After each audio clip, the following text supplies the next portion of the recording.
हमारे पर्यावरण में उपलब्ध प्रत्येक वस्तु जो हमारी आवश्यकताओं को पूरा करने में इस्तेमाल की जाती है और जिसको बनाने के लिए प्रौद्योगिकी भी यानी रिसोर्सेज भी, उद्योग भी, साइंस के तरीके से देखें तो वो भी, सब कुछ टेक्नोलॉजी उपलब्ध है जो आर्थिक रूप से संभाव्य और सांस्कृतिक रूप से मान्य है, एक संसाधन है। बेटा संसाधन हम 8th में भी पढ़ चुके हैं कि संसाधन क्या होता है, वो चीज़ जो हमारे इस्तेमाल के लिए हम प्रयोग करते हैं, जो हमारे जीवन को आराम पहुंचाती, ऐसी चीज़ें तो सुई से लेके एरोप्लेन तक हो सकते हैं, ऐसी सभी चीज़ों को संसाधन कहते हैं। मानव प्रौद्योगिकी द्वारा प्रकृति के साथ क्रिया करते हैं, यानी मानव जो है जितने संसाधन है वो हमें प्रकृति से ही मिलते हैं। ये हम पढ़ चुके हैं। सारे संसाधन जो भी हम इस्तेमाल करते हैं वो प्रकृति से मिलते हैं। और जैसे जैसे लकड़ी है, हमने वन से वो लकड़ी ली और डायरेक्ट हम उसको इस्तेमाल नहीं करते, कई बार हम उसे डायरेक्ट भी इस्तेमाल करते हैं, लेकिन कई बार जैसे टेबल है, चेयर है, अलमारी, बहुत सारी चीज़ें हम बनाते हैं। तो यानी प्रकृति से हम चीज़ों को लेते हैं, उनके साथ हम एक्शन में आते हैं, क्रिया करते हैं और हम अपने इस्तेमाल के लिए चीज़ें बनाते हैं। मानव प्रौद्योगिकी द्वारा प्रकृति के साथ क्रिया करते हैं और अपने आर्थिक विकास की गति को तेज़ करने के लिए संस्थाओं का निर्माण करते हैं। संसाधन मानवीय क्रियाओं का परिणाम है। मानव स्वयं भी एक संसाधन है बेटा, ये हम सब जानते हैं कि मानव संसाधन हम 8th में पढ़ चुके हैं कि मानव स्वयं संसाधनों का एक महत्वपूर्ण हिस्सा है।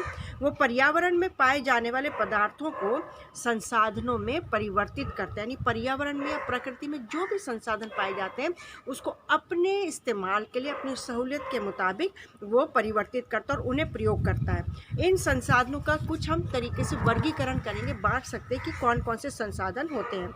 सबसे पहले हम देखेंगे उत्पत्ति के आधार पर कि जैसे उनका प्रोडक्शन होता है, उत्पत्ति के आधार पर कौन से, तो वो होते हैं एक तरीके से दो तरीके के, जैव और अजैव। ये 8th का ही चैप्टर है, वहाँ छोटा था, यहाँ वास्ट हो गया, बड़ा है। जैव संसाधन उत्पत्ति के आधार पर, इन संसाधनों की प्राप्ति जीव मंडल से होती। जीव मंडल हम 7th में सीख चुके हैं। जीव मंडल में जल मंडल, वायुमंडल और भूमंडल ये सब आते हैं। इन संसाधनों की प्राप्ति जीव मंडल से होती है और इनमें जीवन व्याप्त है, इनमें जीवन होता है, जैसे मनुष्य, वनस्पति जगत, प्राणी जगत, मत्स्य जीवन, पशुधन, ये सब होते हैं जैव संसाधन जिनमें जीवन है। अब अजैव यानी जिनमें जीवन नहीं है, वो सारे संसाधन जो निर्जीव वस्तुओं से बने हैं अजैव संसाधन कहलाते हैं, जैसे चट्टाने हो गए, धातु हो गए, ये सब इस तरीके की चीज़ें। तो उत्पत्ति के आधार पर दो हैं, जैव और अजैव। जैव यानी जिनमें जीवन है, अजैव जिनमें जीवन नहीं है। फिर है समाप्यता के आधार पर, यानी जो संसाधन खत्म हो जाएंगे। कुछ संसाधन या बहुत से संसाधन ऐसे हैं जो एक समय आएगा कि वो खत्म हो जाएंगे और उनको बनने में करोड़ों वर्ष लगेंगे। तो समाप्यता के आधार पर सबसे पहले है नवीकरण योग्य संसाधन। ये वो संसाधन है जिन्हें भौतिक, रासायनिक या यांत्रिक प्रक्रियाओं द्वारा नवीकृत या पुनः उत्पन्न किया जा सकता है। नवीकरणीय संसाधन वो है जो एक बार ख़त्म हो जाएंगे तो इन्हें दोबारा से इस्तेमाल में हम ला सकते हैं, दोबारा जीवित किया जा सकता है, पुनः उत्पन्न किया जा सकता है। उन्हें नवीकरण योग्य अथवा पुनः पूर्ति योग्य संसाधन कहते हैं, जैसे सौर ऊर्जा, पवन ऊर्जा, जल, वन, वन्य जीवन। मतलब इनको हम जितना भी इस्तेमाल कर लें लेकिन ये दोबारा इनकी उत्पत्ति हो सकती है। इन संसाधनों को सतत अथवा प्रवाह संसाधनों में विभाजित किया गया है। तो पहला था नवीकरणीय, जो ख़त्म तो हो जाएंगे लेकिन वो दोबारा से ही उनकी उत्पत्ति हो सकती है। फिर अनवीकरण योग्य संसाधन है। इन संसाधनों का विकास एक लंबे भूवैज्ञानिक अंतराल में होता है। खनिज और जीवाश्म ईंधन इस प्रकार के संसाधनों के उदाहरण हैं। इनके बनने में लाखों वर्ष लगते हैं। इनमें से कुछ संसाधन जैसे धातुएं पुनः चक्रीय हैं और कुछ संसाधन जैसे जीवाश्म ईंधन अचक्रीय और वे एक बार के प्रयोग के साथ ही खत्म हो जाते हैं। इसमें कुछ संसाधन ऐसे हैं, एक तो इनको बनने में लाखों वर्ष लगते हैं और कुछ संसाधन ऐसे जो एक बार ख़त्म होने के बाद फिर दोबारा हो सकते हैं, लेकिन कुछ संसाधन ऐसे जो एक बार ख़त्म होने के बाद फिर वो ख़त्म हो जाते हैं, दोबारा नहीं होते। तो पहला हमने देखा उत्पत्ति के आधार पर जैव और अजैव। फिर हमने समाप्यता के आधार पर देखा नवीकरण, जो दोबारा उत्पत्ति जिनकी हो सकती है, और अनवीकरण, तो इसमें कुछ ऐसे संसाधन हैं जो दोबारा हो सकते हैं, इनके बनने में लाखों साल लगते हैं और कुछ खत्म हो जाते हैं। अब हम देखेंगे स्वामित्व के आधार पर। स्वामित्व, किसके पास इनका अधिकार है इन संसाधनों का। तो सबसे पहले व्यक्तिगत संसाधन, यानी जो पर्सनल है हमारे। संसाधन निजी व्यक्तियों के स्वामित्व में भी होते हैं। कुछ हमारे पर्सनल, जैसे हमारे हमारे घर हैं, हमारे खेत हैं, ये निजी हैं। तो संसाधन निजी व्यक्तियों के स्वामित्व में भी होते हैं। बहुत से किसानों के पास सरकार द्वारा आवंटित भूमि होती है। बहुत से किसान ऐसे जिनको सरकार भूमि देती है, और उन किसानों को क्या करना पड़ता है, जब ये अनाज हो जाता है, जब फसल हो जाती है, तो वो सरकार को ही उन्हें बेचना पड़ता है, और सरकार ही कीमत तय करती है कि कितना उनको दिया जाएगा, और इसके बदले में सरकार को लगान चुकाते हैं। गांव में बहुत से लोग भूमि के स्वामी भी होते हैं, और बहुत से लोग भूमिहीन होते हैं। कुछ के पास अपनी भूमि होती है खेती बाड़ी के लिए, कुछ के पास नहीं होती है। और शहरों में जैसे लोग भूखंड, अपने प्लॉट्स होते हैं, घर होते हैं, या अन्य जायदाद के मालिक होते हैं, जैसे बाग, चरागाह, तालाब, कुएं, ये सब गांव में होता है, जो लोगों के अपने पर्सनल होते हैं, निजी स्वामित्व में होते हैं। तो ये हो गया व्यक्तिगत संसाधन। फिर एक होता है सामुदायिक स्वामित्व वाले, यानी एक ग्रुप के होते हैं। एक ग्रुप होता है, एक समूह होता है, उसके स्वामित्व में होते हैं। ये संसाधन समुदाय के सभी सदस्यों को उपलब्ध होते हैं। जैसे गांव की शामिलात भूमि, जिसमें चारण भूमि आती है, जिसमें जानवरों को चराते हैं, शमशान भूमि आती है, तालाब आते हैं। ये ऐसे चीज़ें हैं जिस पर, जैसे एक गांव में है तो उस गांव के सारे लोगों का उसके ऊपर अधिकार होता है। और नगर में अगर हम देखें, जैसे सार्वजनिक पार्क हैं, पिकनिक स्पॉट होते हैं, खेल के मैदान होते हैं, और वहाँ रहने वाले सभी लोगों के लिए ये उपलब्ध होते हैं। तो ये सामुदायिक स्वामित्व वाले, तो व्यक्तिगत हो गए जो पर्सनल है, सामुदायिक जो एक ग्रुप के या एक समूह के होते हैं। ऐसे एक राष्ट्रीय संसाधन होते हैं जो सिर्फ राष्ट्र का जिनके ऊपर अधिकार होता है। तकनीकी तौर पर देश में पाए जाने वाले सारे संसाधन राष्ट्रीय हैं। एक तरीके से देखा जाए तो देश में जितने संसाधन हैं, जो अभी हमने व्यक्तिगत पढ़े, स्वामित्व, व्यक्तिगत स्वामित्व वाले पढ़े, या सामुदायिक, ये भी सरकार के अंडर में हैं। लेकिन अगर जब इनको सरकार की ज़रूरत होती है तो सरकार उनको ले सकती है। तकनीकी तौर पर देश में पाए जाने वाले सारे संसाधन राष्ट्रीय हैं। देश की सरकार को कानूनी अधिकार है कि वो व्यक्तिगत संसाधनों को भी आम जनता के हित में अधिग्रहित कर सकती है।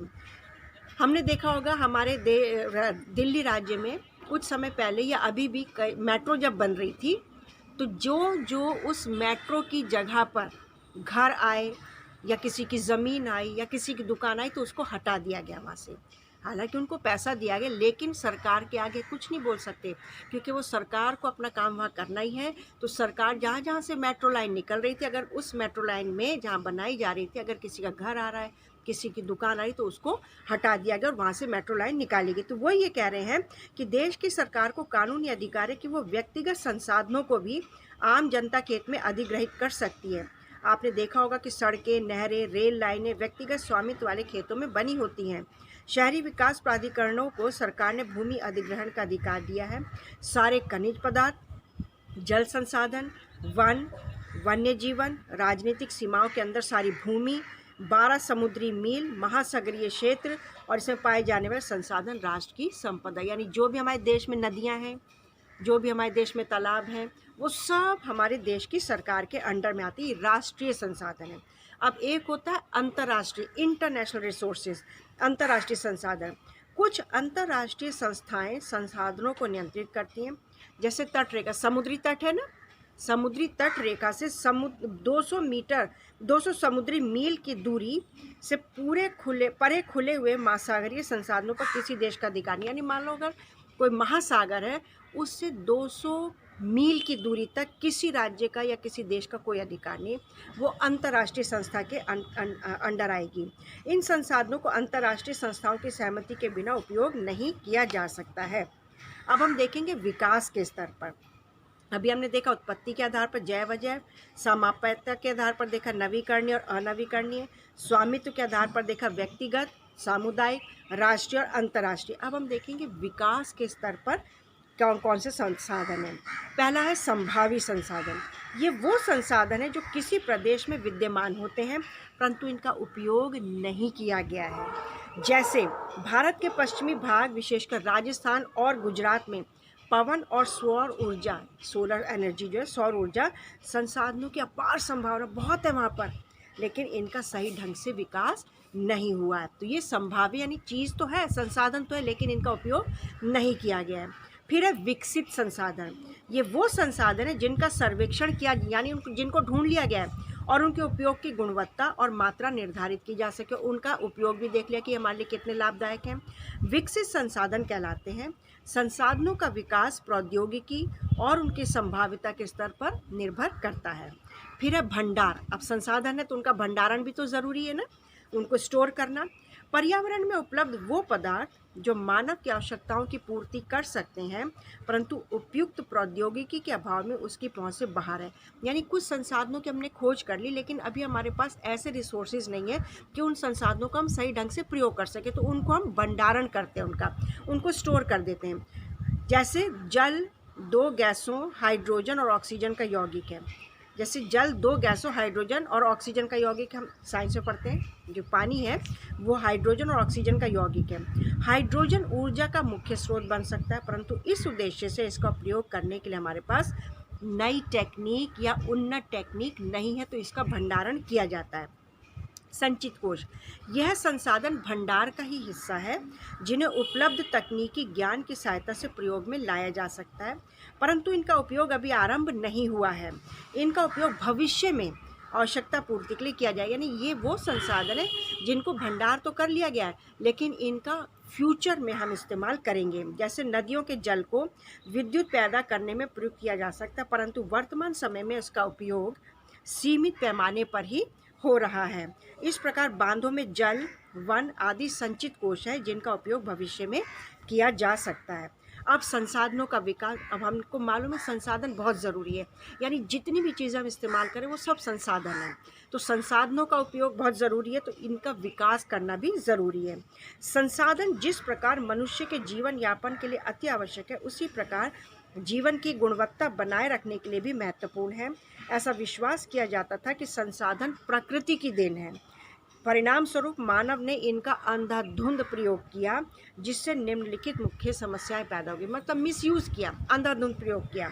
जैसे कुछ व्यक्तियों के लालच ने इनका ख़त्म किया इन संसाधनों को। संसाधन समाज के कुछ ही लोगों के हाथ में आ गए, जिससे समाज 2 हिस्सों संसाधन संपन्न और संसाधनहीन अर्थात अमीर और गरीब में बढ़ गया। इन संसाधन पहला तो अपने लालच के लिए इंसान ने इस्तेमाल किया, तो संसाधन धीरे धीरे ख़त्म हो गए। फिर संसाधनों को कुछ ही लोगों के हाथ में आ गए, तो वो अमीर बनते गए, जो गरीब थे वो गरीब बनते चले गए। तीसरा, संसाधनों के अंधाधुंध शोषण से वैश्विक पारिस्थितिक संकट पैदा हो गया, जैसे भूमंडलीयापन, ओजोन परत अवक्षय, पर्यावरण प्रदूषण, भूमि निम्नीकरण। यानी हम जैसे आजकल हम देख रहे हैं, आजकल हम घर में क्यों बैठे हैं? क्योंकि मनुष्य ने संसाधनों का दुरुपयोग किया।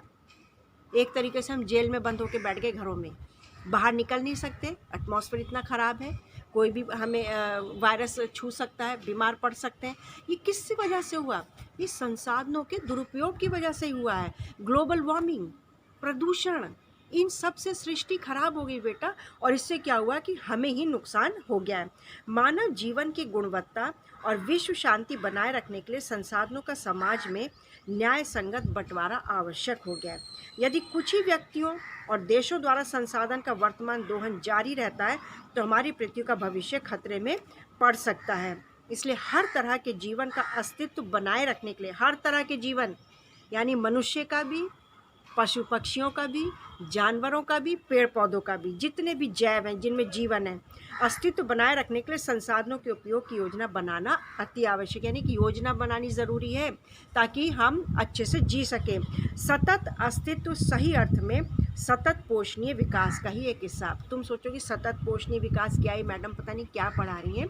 सतत पोषणीय आर्थिक विकास का अर्थ है कि विकास पर्यावरण को बिना नुकसान पहुंचाए हो, ऐसी तरक्की हो, ऐसा विकास हो जिसमें पर्यावरण को कोई नुकसान ना हो, और वर्तमान विकास की प्रक्रिया भविष्य की पीढ़ियों की आवश्यकता की अवहेलना ना करें। और जो भविष्य में पीढ़ियां आने वाली हैं, यानी आज जो हम विकास कर रहे हैं उसकी प्रक्रिया भविष्य की पीढ़ियों की आवश्यकता की अवहेलना ना कर सके। तो ये हमने आज देखा कि संसाधन क्या है, संसाधनों के प्रकार हमने देखे, कितने प्रकार के संसाधन होते हैं, संसाधनों को कैसे इस्तेमाल करके हम उसको ख़राब कर रहे हैं, प्रकृति को हमने ख़राब कर दिया है, और हम इसका नुकसान मनुष्य ही जाति को उठाना पड़ रहा है हमारे इस्तेमाल के लिए, और आज हम ही इसको सही ढंग से इस्तेमाल नहीं कर रहे हैं। बेटा इसी ये वीडियो भेजा जा रहा है इसी पर तुम लोग को वर्कशीट डाल दी जाएगी, इससे रिलेटेड क्वेश्चन आंसर्स डाल दी जाएंगे। नेक्स्ट क्लास में जब हम मिलेंगे तो आधा चैप्टर जो हमारा रह गया है उसको हम पूरा करेंगे। Thank you so much.